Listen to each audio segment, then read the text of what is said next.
Mark, it's been a while since you and I have had a sit down. A lot's happened in the last 10 days or so. First of all, just reflecting on Tuesday night, what do you feel you learned about your team from the defeat on Tuesday? I didn't really learn anything that I didn't know. I think anybody can see that the team is hugely different to the team that we had when we were having our really good spell. So, but that's football. We've ended up with some really young players in the team that are trying to make their way in the game, and they need support. You know, it's a really difficult environment for them to come into. And they need support now. They need support from us. They need support from everybody. And so I didn't really learn anything I didn't know. Was it quite a tricky conversation to have with the players afterwards, or was much said at all? No, they just need support. It's clear as to the situation. And this is what happens. You get into a situation where you lose a whole load of players. And you try and put a new group together, and it takes a little bit of time, and they need support. As I touched upon a moment ago, a lot's happened in the last few days, a lot with regards to players as well, in terms of incomings, outgoings. Let's start off with an update on Frank. Obviously got the news before the last game that the plan was for him to go to Gateshead. That then fell through. How did that all come about, and what's the latest on that situation now? It came about, like I spoke about last weekend. Frank spoke to me and said, "Look, I've had an offer from Gateshead. I want to go," which I completely understand, because it's secure in his family and a better deal than we could probably offer. And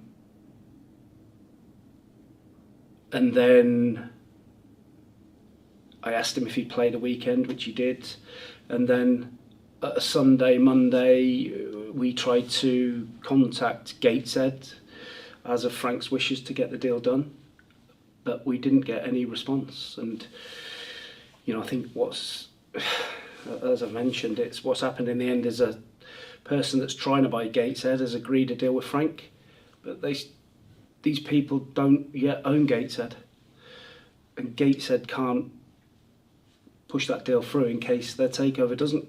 They can't push the deal through with Frank in case the deal doesn't go through to take the club over. So it's a mess, really. And I think when agents, or supposedly agents, get involved, it can become a mess, and the person that has been left is Frank. Will Frank be available for this Saturday? Is he involved with the squad at the moment? I hadn't seen Frank yet. I'm hoping that he's in today, but that remains to be seen. We've touched on before the amount of players that have gone out of the door, whether that be by it or out injured at the moment. I think it's 8 in total in the last few weeks. You had 4 come in. How happy have you been with the incomings this month and they're settling into the squad? Well, whenever as a necessity, you bring players in, it's going to take a while for them to bed in. Now, people, of course, are going to say, why did you sign this player? Why did you sign that player? Why did you let this player go? Why did you let that player go? Sometimes we have to take into account the player in talking about their wishes. We can't do anything about the injuries, but it's just a moment in time. If you take Tottenham for an example, it looked as though they're going to have a really good season. They lost the core of their team straight through the middle. You can't, at our level, it's difficult to replace that. That isn't an excuse, that's just fact. So we have to then react by bringing bodies in, and you have to be honest that we're not at the top of the food chain when it comes to recruiting players. So these players that we bring in are going to need a little bit of time. We're hoping that at some point we get Wannell, Williams, Jarvis, Smith, Maddox. We get those kind of players back into the group. Are any of those players, Jacob Maddox, when we spoke previously, we were hoping a short-term injury. Are any of them any closer to being involved in first-team action? I think the first one back will be probably maybe Michael Smith, then maybe Wannell. then maybe Williams.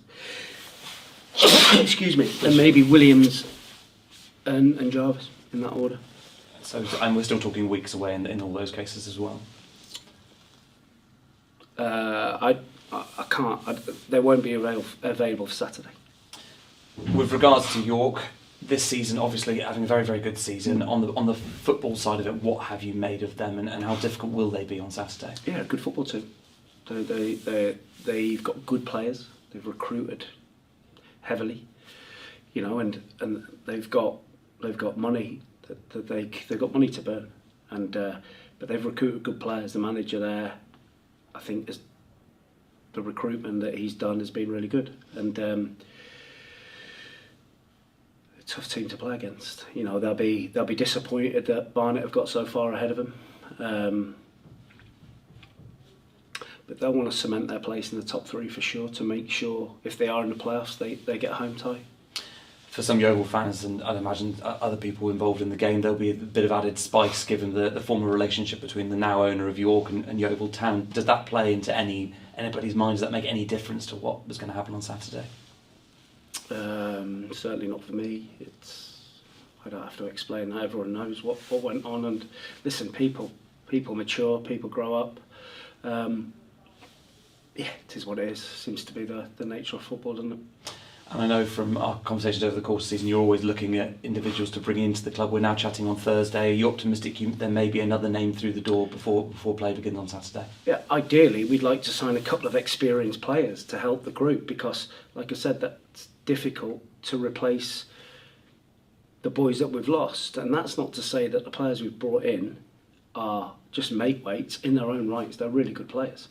And like I said, they're finding a way in the game, and it's if you put yourself in a young player's position coming into the other night, and the atmosphere and the negativity, it's a really difficult place. Now, of course, we'd love to bring in two experienced players, the physicality that can help us, but that's a tough job to get those kind of players at this stage of the season to come to Yeovil at the moment. And all I'd say is the players need support now. That's all we're going to be focusing on is supporting the players. You mentioned pressure on the players and supporting them. What about yourself? Do you feel the pressure at any times? How do you deal with pressure yourself? Of course you feel, as a man, as a proud person, you feel pressure, and you don't want to let people down, certainly the players. And you just have to keep going. You have to, like I said, if you'd have said to us at the start of the season, if we could finish in the top half or near the top half or mid-table, I think we'd have took that. And now we have to make sure that we do that and finish that off. And we put things in place next year, loads of things in place in the infrastructure that make things better. Well, good luck for Saturday. Thank you. Give your friends and colleagues the VIP treatment at Hewish Park. Book your very own matchday private hospitality box for up to 10 guests. Visit ytfc.net for details.